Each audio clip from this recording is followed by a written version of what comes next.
데나리우스, 고대 로마의 화폐입니다. 이 주화에는 이 화폐를 발행한 로마 황제의 표식이 들어가 있습니다. 표식의 의미는 간단했습니다. 실제로 이 주화는 로마뿐만 아니라 로마와 수천 킬로 떨어진 이집트, 시리아, 인도에서조차 거래가 가능했습니다. 이 주화는 당시 로마 제국이 가진 권력과 파워를 증명합니다. 사실 지금의 우리도 이때 조상님들과 별반 다르지 않습니다. 현 인류에게 당시 데나리우스 같은 화폐가 존재합니다. 바로 달러입니다. 오늘은 달러 이야기를 준비했습니다. 우선 달러 이야기에 앞서 인류가 써온 화폐에 대한 역사를 짧게 살펴보겠습니다.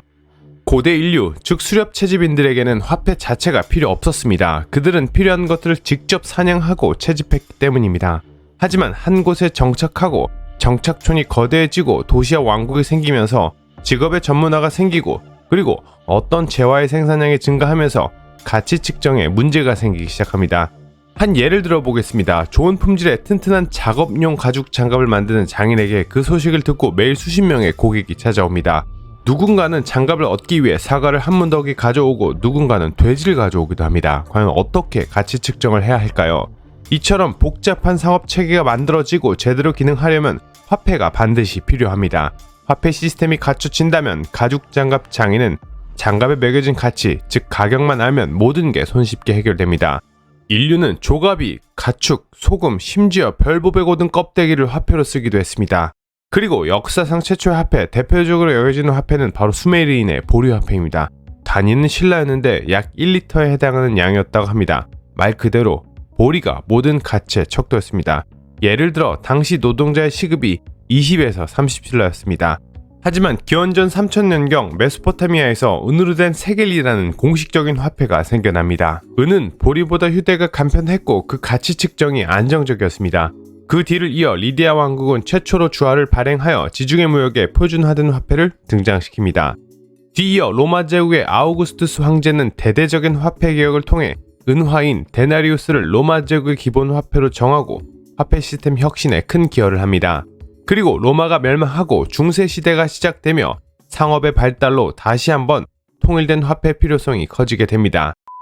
11세기 이탈리아의 시장에서는 탁자를 놓고 환전을 하고 어음과 신용장을 발급하는 사람들, 방카들이 있었다고 합니다. 그 방카들은 저울, 주판 등으로 유럽 각지에서 들어오는 수많은 주화의 가치를 판단해야 하기 때문에 각 지역의 경제 상태와 더불어 수많은 주화의 순도나 종류에 대한 전문적인 지식을 가지고 있어야 했습니다. 더 나아가 그들은 이러한 주화를 교환해주는 환전 업무와 더불어 주화를 보관하고 주화를 빌려주는 업무까지 하기 시작합니다. 이런 몇몇의 규모가 큰 방카들은 지역의 한계를 뛰어넘어 자연스럽게 국가 간 거래를 하게 되는 국제금융업으로 발전합니다. 특히 이탈리아의 피렌체, 메디치 가문이 이 화폐혁명을 이끌어가는 대표적인 집단이었습니다. 그들은 유럽 전역에 무역 거래를 뒷받침하는 금융 서비스를 제공하여 많은 돈을 벌었고 최초로 복식부기 시스템을 도입하여 현대회계 기본을 만들기도 합니다. 이처럼 그들은 환전 업무뿐만 아니라 무역금융, 예금, 대출 등 다양한 금융 서비스를 제공하여 종합금융기관으로 발전합니다. 뒤이어 산업혁명을 성공시키며 세계 최강의 경제 대국으로 군림하게 된 영국은 1819년 화폐 제조법을 제정하여 화폐가 일정량의 금과 교환될 수 있도록 하는 근본이제를 도입하여 유럽 그리고 전 세계에 안정적인 금융, 화폐 시스템을 정착시킵니다. 그렇게 해가 지지 않는 나라 영국의 런던은 명실상부한 세계 금융의 수도로 군림하고 그들의 화폐 파운드화는 대영 제국의 패권을 뒷받침하는 중요한 기반이 됩니다. 하지만 1, 2차 세계대전 이후 영국을 비롯하여 유럽 국가들은 막강한 피해를 입었고 안정적인 국제금융 시스템을 위해서는 새로운 통화 시스템이 절실했습니다. 이 상황에서 슈퍼루키 미국의 주도하 미국 뉴햄프셔주의 브레튼 우주에서 유럽 각국의 대표들이 모여 달러화를 기축통화로 하는 브레튼 우주 체제가 탄생합니다. 여기서 미국 달러화는 이제 금과의 전환이 보장되었고 다른 국가들의 환율은 달러화에 고정되어 있는 고정 환율 제도가 만들어집니다. 그리고 이때 세계은행과 국제통화기금이 설립됩니다. 그리하여 각국의 중앙은행들은 외환보유고로 달러를 축적했고 달러는 국제무역의 제1의 결제수단으로 자리잡습니다. 하지만 달러와 금의 교환을 보장하는 브레튼 체제는 완성적인 미국의 국제수지 적자라는 구조적 모순을 안고 있습니다. 금의 보유량은 일정한데 해외로 발행되는 달러화가 급증합니다. 그래서 이는 자연스럽게 달러에 대한 신뢰를 약화시키는 결과를 만들어냅니다. 그리하여 1971년 미국의 닉슨 대통령은 금태한 제도를 폐지하여 국제통화체제는 순수한 불태한 제도로 바뀌고, 이로써 미국은 완전한 법정 화폐로 변화합니다. 우리에게 친숙한 달러라는 단어는 과연 어디에서 유래한 것일까요? 달러는 16세기 초 체코 보헤미아 지방의 요아힘스탈이란 지역에서 유래했습니다. 당시 그곳에서 채굴된 은으로 만든 은화를 사람들은 탈러라고 불렀기 때문입니다. 이 탈러가 유럽 전역에서 쓰이기 시작하고 18세기 후반 미국이 영국으로부터 경제적 독립을 위해 1785년 회의를 통해 독일의 탈러를 기반으로 하는 미국의 US 달러를 채택하게 됩니다.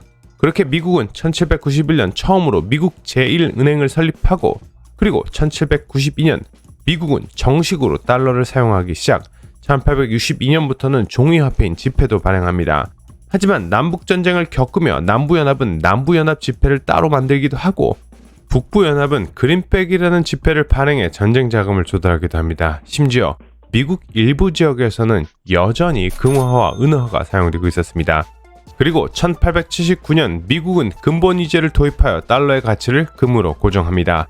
그 이후에도 미국에서 1913년 연방준비은행 FED가 설립, FED가 중앙은행 역할을 하며 화폐 제도를 통일하여 금융 시스템을 안정화하는 책임을 맡게 됩니다. 그리고 그 이후 두 번의 세계전쟁 이후 미국은 브레튼 우즈 체제를 통해 각국의 화폐를 달러에 고정하는 것을 목표로 하고, 1971년 닉슨 대통령은 금전환 중단을 선언, 미국은 이제 완전한 법정 화폐로 바뀌고, 달러는 외환시장에서의 통화와 수요의 공급에 따라 환율이 자율적으로 결정되는 변동 환율제를 채택합니다.